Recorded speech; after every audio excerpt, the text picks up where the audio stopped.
Trước tiên, mình muốn hỏi chính những khán giả của Hải Thanh Story. Theo các bạn, chúng ta đang giàu hơn hay là đồng tiền Việt Nam đang mất giá? Trước tiên hãy nói về đồng tiền Việt Nam, chúng ta vẫn gọi nó là Việt Nam đồng, những tờ polymer rất đáng yêu. Và đây là tiền chúng ta đang dùng hàng ngày. 50.000 đồng mua một ly trà sữa, 500.000 đồng thì làm được nhiều việc hơn. Đồng tiền này giống như máu của nền kinh tế. Nếu máu chảy mạnh, nền kinh tế khỏe, và nếu máu yếu, mọi thứ có thể sẽ rối tung. Gần đây, nhiều bạn mới hỏi mình, tại sao tiền Việt Nam mua được ít đồ hơn và tại sao đô la Mỹ nó lại đắt như vậy? Để trả lời, hãy cầm ví của bạn, hãy đi ra chợ và sẽ hiểu. Hãy tưởng tượng bạn đang cầm 100.000 đồng để đi chợ. Năm ngoái bạn mua được bằng này cân thịt lợn, nhưng năm nay cũng với 100.000 đồng ấy, bạn mua được ít thịt hơn. Tiền thì vẫn vậy, nhưng mà hàng thì ít đi. Đây gọi là mất giá, và để dễ hiểu, chúng ta cần nhìn cả trong nước lẫn thế giới. Theo những thông tin mới nhất tính đến tháng 6 của năm 2025, đồng Việt Nam đã mất giá khoảng 4,5% so với đô la Mỹ. Nghĩa là nếu đầu năm bạn đổi 1 đô được khoảng hơn 25.000 thì giờ đây phải tốn hơn 26.000 mới đổi được 1 đô. So với những đồng tiền khác như là euro hay là yên Nhật, đồng Việt Nam cũng giảm giá từ 8 cho đến 15%. Nghe thì có vẻ hơi lo. Nhưng khoan, mất giá không phải lúc nào cũng xấu. Có khi nó còn giúp Việt Nam phát triển mạnh hơn. Để hiểu rõ, hãy nghĩ Việt Nam giống như một con tàu lớn chở đến 100 triệu người đang lướt ở trên đại dương kinh tế của thế giới. Và đại dương kinh tế thì đâu có bằng phẳng. Con tàu này bị ảnh hưởng bởi sóng gió từ bên ngoài, chiến tranh ảnh hưởng đến kinh tế, giá dầu tăng ảnh hưởng đến kinh tế.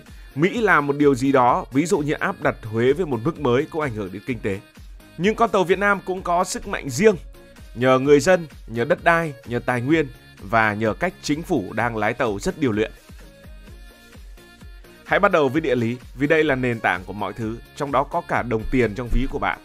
Việt Nam là một giải đất hình chữ S nằm ở Đông Nam Á, ngay cạnh Biển Đông. Biển thì lúc nào cũng rất quan trọng, bởi vì hơn 50% hàng hóa thế giới đi qua đây.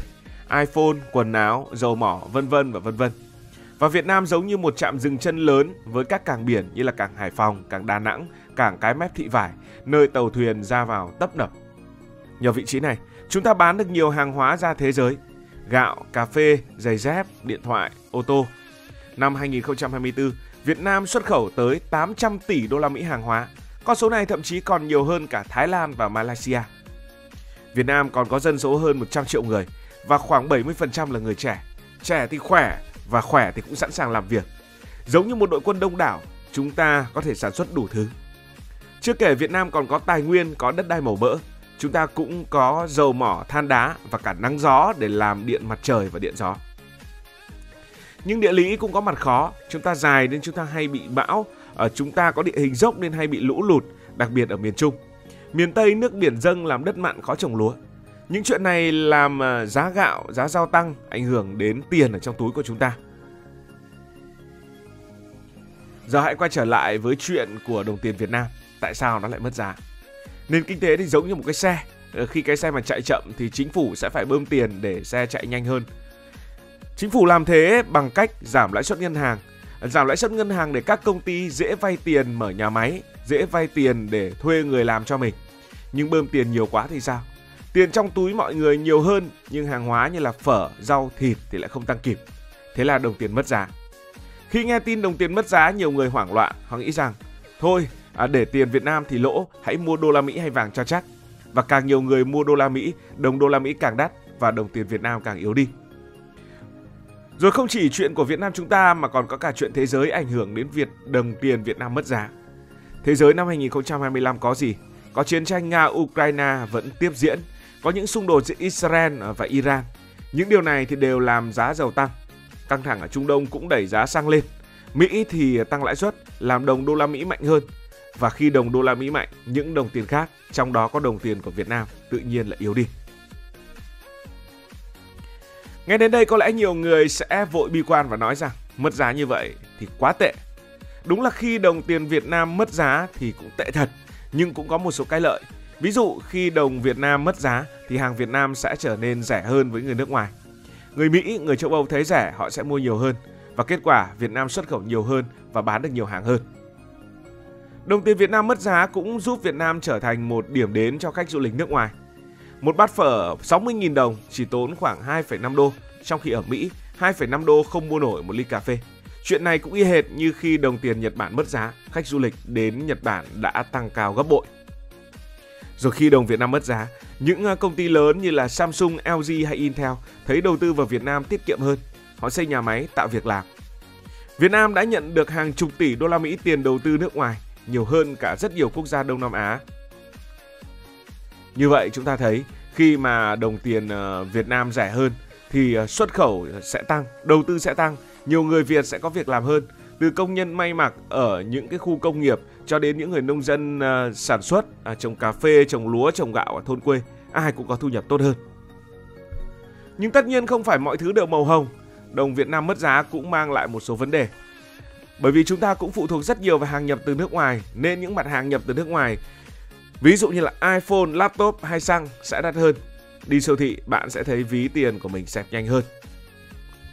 Rồi là Việt Nam ta cũng có vay mượn tiền từ nước ngoài, và vay mượn thì phải bằng đồng đô la Mỹ. Khi đồng tiền Việt Nam mất giá, số tiền mà chúng ta phải trả sẽ tăng lên. Ví dụ một khoản nợ 1 tỷ đô la Mỹ trước đây, nếu mà quy ra tiền Việt chúng ta sẽ phải trả là 25.000 tỷ, bây giờ phải trả đến 26,5 nghìn tỷ. Điều này sẽ phải khiến chính phủ tiết kiệm hơn để mà trả nợ.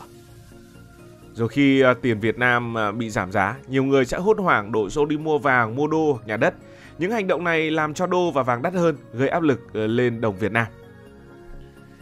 Và cũng phải nói rằng nó lại làm gia tăng bất bình đẳng ở trong xã hội. Bởi vì người giàu có thể mua đô, có thể mua vàng hoặc mua thêm nhà cửa để giữ tiền. Nhưng người nghèo thì chỉ biết chịu giá cả tăng mà thôi.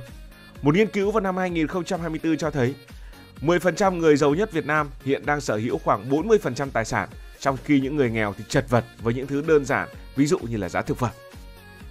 Đồng tiền Việt Nam mất giá đã là rất rõ ràng rồi. Vậy đến câu hỏi tiếp theo là Việt Nam có đang giàu lên hay không? Chắc chắn rồi, Việt Nam đang giàu lên. Và đây là những điều mà bạn có thể dễ dàng quan sát để nhìn thấy rằng Việt Nam đang giàu lên và giàu lên rất nhanh như thế nào. Chúng ta sẽ chia ra thành một vài dấu hiệu. Dấu hiệu đầu tiên đó là kinh tế tăng mạnh. Hãy tưởng tượng nền kinh tế Việt Nam giống như một túi tiền lớn, chứa tất cả hàng hóa và dịch vụ chúng ta làm ra. Bát phở có, đôi giày có, cái điện thoại cũng có. Và cái túi tiền này được gọi là GDP, tức là tổng sản phẩm quốc nội. GDP càng to, đất nước càng giàu. Và tin vui là túi tiền của Việt Nam đang phình to qua từng năm, GDP đang phát triển qua từng năm. Năm 2023, GDP Việt Nam khoảng 430 tỷ đô, tức là vẫn tăng nhiều so với năm trước. Năm 2024, con số này hơn 476 tỷ đô, tăng đến hơn 7%, và tăng hơn nhiều quốc gia trong khu vực Đông Nam Á. Năm 2025, Ngân hàng Thế giới dự báo Việt Nam sẽ tăng khoảng 7%, và đến 2026 là 6,5%. Con số trung bình này thì vượt xa Mỹ, vượt xa châu Âu, vượt xa rất nhiều những quốc gia khác. So với thế giới, Việt Nam là ngôi sao đang lên. Trong khi nhiều nước chật vật sau đại dịch, Việt Nam vẫn tăng trưởng ổn định. Đó là dấu hiệu đầu tiên cho thấy Việt Nam đang giàu lên. Dấu hiệu thứ hai cho thấy Việt Nam đang giàu lên đó là việc người dân kiếm được nhiều tiền hơn. Hãy thử quay về những năm 1990, ai mà sống qua thời đó rồi sẽ hiểu. Thời đó Việt Nam còn nghèo. Vào những năm 1990 thì trung bình một người Việt Nam có thu nhập chỉ khoảng dưới 100 đô la Mỹ. Nhiều gia đình không có đủ tiền để mua gạo, con cái phải nghỉ học đi làm. Giờ đây mọi thứ rất khác rồi. Thu nhập bình quân đầu người từ năm 2023 đã đạt khoảng hơn 4.300 đô la Mỹ rồi. Rồi đến năm 2025, con số này dự báo sẽ chạm 5.000 đô la Mỹ.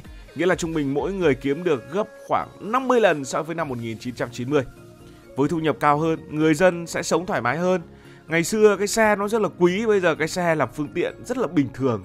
Nhiều người sắm ô tô cho con đi học trường quốc tế, du lịch nội địa, du lịch nước ngoài đều bùng nổ. Dấu hiệu thứ ba cho thấy Việt Nam đang giàu lên đó là việc ít người nghèo hơn. Lại nói về những năm 1990 thì ước tính khoảng gần 60% dân số Việt Nam sống dưới mức nghèo đói. Nghĩa là hơn một nửa đất nước không có đủ tiền để mua gạo, con cái thì ít được đi học, nhà cửa thì dột nát. Nhưng bây giờ nghèo đói gần như là biến mất, về nhiều vùng quê hiếm hoi lắm mới tìm được một nhà nào gọi là nhà nghèo. Ví dụ tỷ lệ nghèo đói vào năm 2024 chỉ là 3,8%. Đây là một thành tựu lớn, không chỉ chúng ta nhìn thấy mà Liên Hiệp Quốc còn khen ngợi. Nhiều gia đình ở quê đã có nhà cửa khang trang, con cái học đại học là chuyện rất bình thường. Thậm chí bây giờ động viên nó học đại học mà nó còn không thèm đi học. Nhờ giảm nghèo, nhiều gia đình có cuộc sống mới. Ở các làng quê, nhà tranh vách đất đã được dần thay thế bằng những ngôi nhà mới. Ngay cả trẻ con vùng cao cũng được học hành, mơ ước thành kỹ sư và bác sĩ. Dấu hiệu thứ tư để khẳng định Việt Nam đang giàu lên đó là đường xá, cầu cống hiện đại. Hồi trước đi lại Việt Nam mình đúng là khổ, đường làng thì lầy lội, đi Hà Nội đi lên tỉnh khác mất cả ngày. Sân bay, cầu lớn thì ít, hàng hóa vận chuyển chậm và cái gì cũng đắt. Giờ đây Việt Nam đã lột xác, đường xá cầu cống hiện đại mọc lên khắp mọi nơi, giúp đi lại dễ dàng, hàng hóa di chuyển nhanh hơn. Cao tốc, sân bay, tàu điện giờ không thua gì nước ngoài. Sân bay Long Thành dự kiến hoàn thành năm 2026 là sân bay lớn nhất Việt Nam. Sân bay này sẽ giúp Việt Nam đón khách quốc tế, xuất hàng đi nhanh hơn. Và dấu hiệu thứ 5 cho thấy Việt Nam đang giàu hơn đó là chúng ta nổi tiếng hơn. Cái này không phải là đùa. Hồi xưa mà nhắc đến Việt Nam, thế giới chỉ biết đến là có lúa, có phở. Năm 1990 chẳng hạn, Việt Nam chủ yếu xuất khẩu gạo, thêm ít cá, nghèo chả ai để ý. Giờ đây thì Việt Nam nổi như cồn. Chúng ta không chỉ trồng lúa mà còn sản xuất điện thoại, xe điện được cả thế giới khen ngợi. Và Việt Nam thường nằm ở top những quốc gia xuất khẩu lớn trên thế giới, vượt qua nhiều nước. Việt Nam là công xưởng sản xuất điện thoại, TV, nhiều thương hiệu lớn trên thế giới đều có nhà máy ở nước ta. Và đúng là chúng ta giàu rồi thì chúng ta mới sang được, chúng ta mới nói chuyện về văn hóa được, chúng ta mới nói chuyện về những thứ chúng ta tự hào được. Chúng ta có thể nói về phở, nói về áo dài, nói về phim Việt đang được yêu thích trên thế giới, nói về những ca sĩ Việt Nam mang nhạc Việt ra thế giới. Nhưng dù nổi tiếng, Việt Nam cũng cần đầu tư vào thương hiệu quốc gia. Một số sản phẩm made in Việt Nam vẫn bị coi là giá rẻ, chất lượng trung bình. Bây giờ, hãy quay trở lại với câu hỏi ban đầu. Tiền Việt Nam mất giá hay Việt Nam đang giàu lên? Câu trả lời là cả hai. Đồng tiền Việt Nam, đồng Việt Nam đồng có thể mất giá một chút, nhưng đó là cách để Việt Nam bán được nhiều hàng, thu hút khách du lịch và mời gọi những công ty nước ngoài vào. Quan trọng hơn, Việt Nam đang giàu lên thật. Kinh tế tăng nhanh, người dân kiếm được nhiều tiền hơn, đất nước hiện đại hơn, cuộc sống khấm khá hơn. Các bạn nghĩ sao? Bạn có lo về tiền mất giá hay không? Hay bạn tin Việt Nam sẽ còn giàu hơn nữa? Hãy để lại ý kiến của bạn dưới phần bình luận. Đừng quên like, share và subscribe để xem nhiều những câu chuyện hay cùng bình luận viên Hải Thanh Story. Cảm ơn các bạn đã nghe đến những phút cuối cùng này. Xin chào và hẹn gặp lại. Cảm ơn các bạn đã dành sự đồng hành cùng Hải Thanh Story. Đi qua những vùng đất, khám phá những điều mới.